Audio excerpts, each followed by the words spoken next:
Hello all.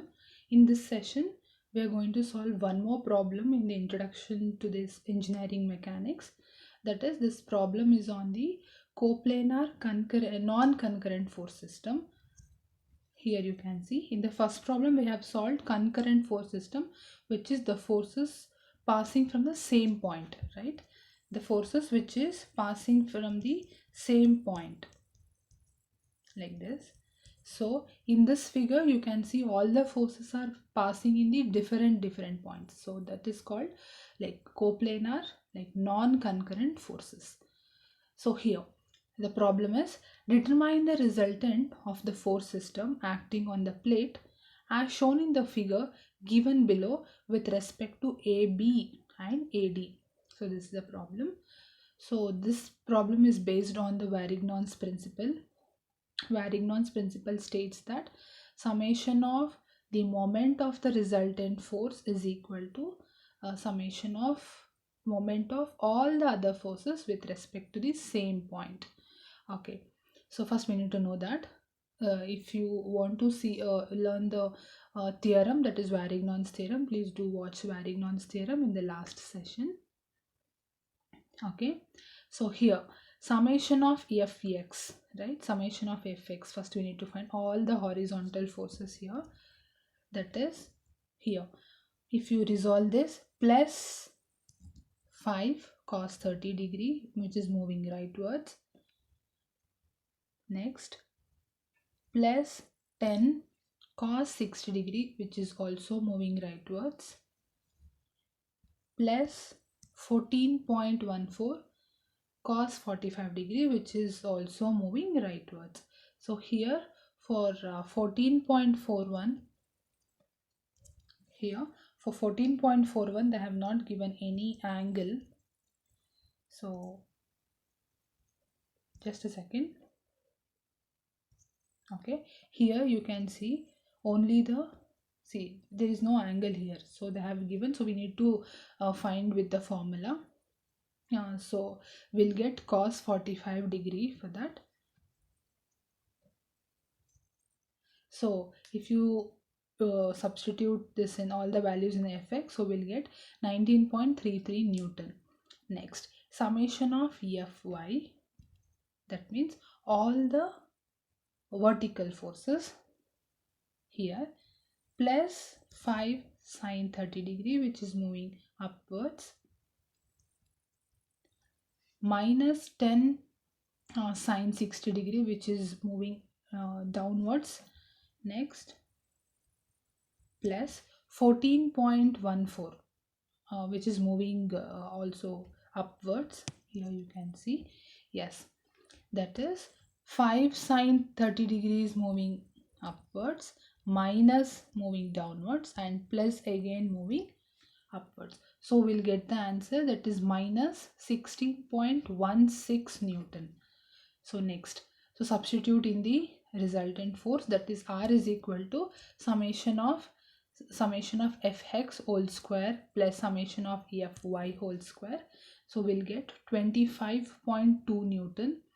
Theta is equal to tan inverse of summation of Fy divided by summation of Fx. So if you substitute, theta is equal to tan inverse of summation of Fy is 16.16 divided by summation of Fx is 19.33. So we'll get theta is 39.89 degree. Okay, so if you want to put it in the the quadrant system, here if you're taking this, so summation of Fx is positive and summation of Fy is negative, that is minus 16.16. so resultant lies in the fourth quadrant, right? Resultant lies in the fourth quadrant. This is the angle. So same way in the non-concurrent forces, so concurrent force system we are going to stop till here, that fixing the resultant force in the quadrant system. But in the non-concurrent forces we need to fix it with the system, that is which is a system they have shown. In this system we need to fix it.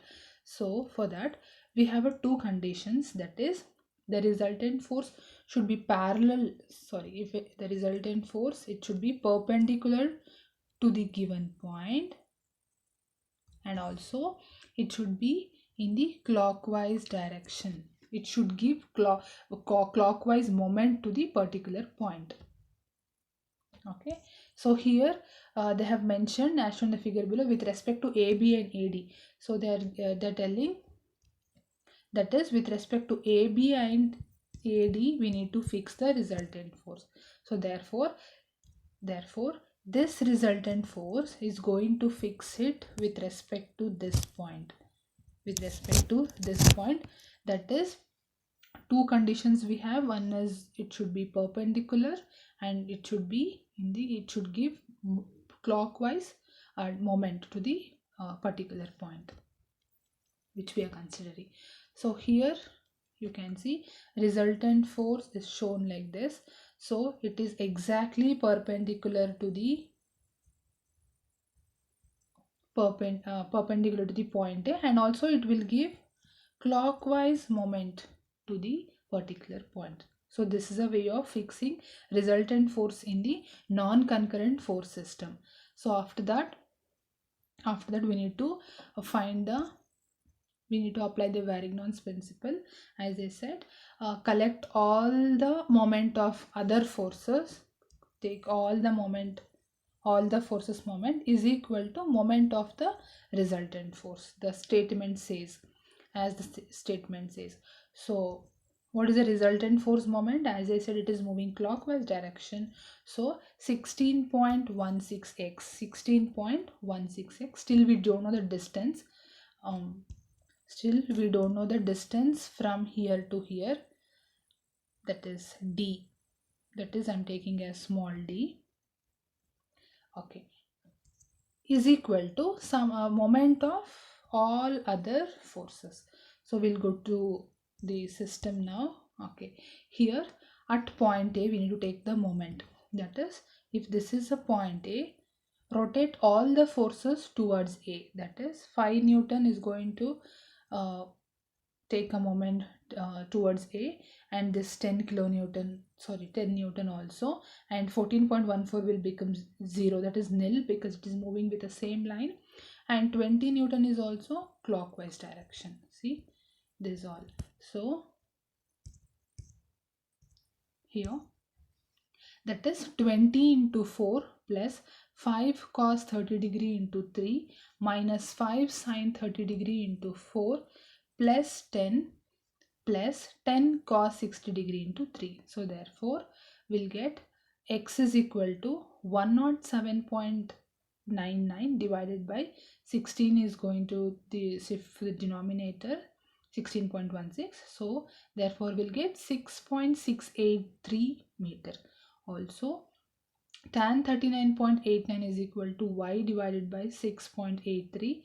So we'll get a y, the value, that is 5.586 meter. That is, this will be a x-intercept, this will be x-intercept, and y will be the y-intercept with respect to the particular point that which we have taken the origin as a, because in the question they have asked take the reference to the AB and AD.